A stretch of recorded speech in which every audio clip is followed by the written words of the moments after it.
హిందూ ధర్మంలో దేవుడికి తలనీలాలు సమర్పించడం ఒక సంప్రదాయంగా వస్తున్న ఆచారం. దీన్ని దశాబ్దాలుగా హిందువులు పాటిస్తూ వస్తున్నారు. ఈ తలనీలాలు కొందరు తమ కోరిక నెరవేరినప్పుడు, తమ మొక్కు తీరినప్పుడు ఇస్తారు.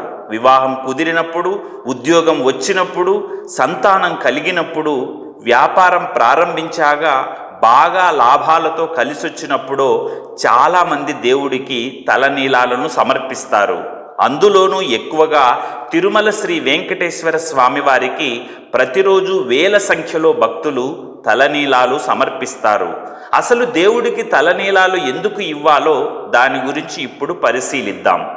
తిరుమల శ్రీ వెంకటేశ్వర స్వామికి కళ్యాణ కట్టలో తలనీలాలు సమర్పిస్తారు. శిరోజాలు పాపాలకు నిలయాలని పురాణాలు చెబుతున్నాయి. అంటే తలనీలాలు తీసివేయడం ద్వారా పాపాలను తొలగించుకుంటారు.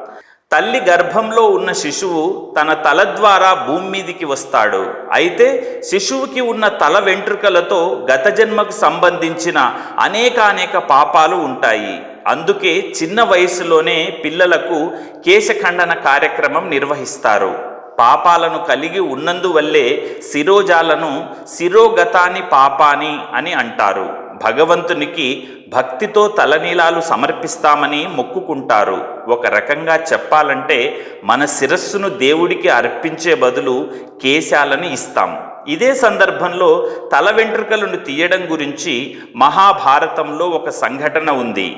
జయద్రథుడు అంటే సైంధవుణ్ణి సంహరించేందుకు భీముడు సిద్ధమైన నేపథ్యంలో ధర్మరాజు తమ్ముడిని వారిస్తాడు.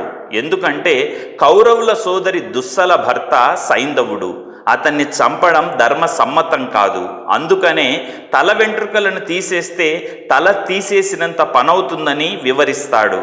దాంతో ధర్మరాజు మాట ప్రకారం భీముడు సైంధవుడికి గుండు గీస్తాడు. తిరుమలలో తల వెంట్రుకలు ఇచ్చే ప్రదేశాన్ని కళ్యాణకట్ట అని అంటారు. మన సంప్రదాయంలో ఎప్పుడూ శుభాన్నే పలకాలని పెద్దలు అంటూ ఉంటారు. అందుకనే క్షవరం అనే బదులు కళ్యాణం అని పలకాలని జనమేజయుడు సోదరుడైన శతానికుడికి సూచించాడు. దీంతో కళ్యాణం అనే మాట ప్రాచుర్యంలోకి వచ్చింది. కాలక్రమేణా కళ్యాణకట్టగా ఆ పేరు స్థిరపడింది. వేం అంటే పాపాలు, కట అంటే తొలగించేవాడు. అందుకనే తిరుమల వెంకటేశ్వర స్వామిని కలౌ వెంకటనాయక అని అంటారు. కలియుగంలో పాపాలను తొలగించేది ఆ కలియుగ దైవం శ్రీ వెంకటేశ్వర స్వామియే. కాబట్టి ఆయన సన్నిధానంలో తలనీలాలను సమర్పించడానికి అంత ప్రాముఖ్యత లభించింది అని తెలుస్తోంది. ఓం నమో వెంకటేశాయ.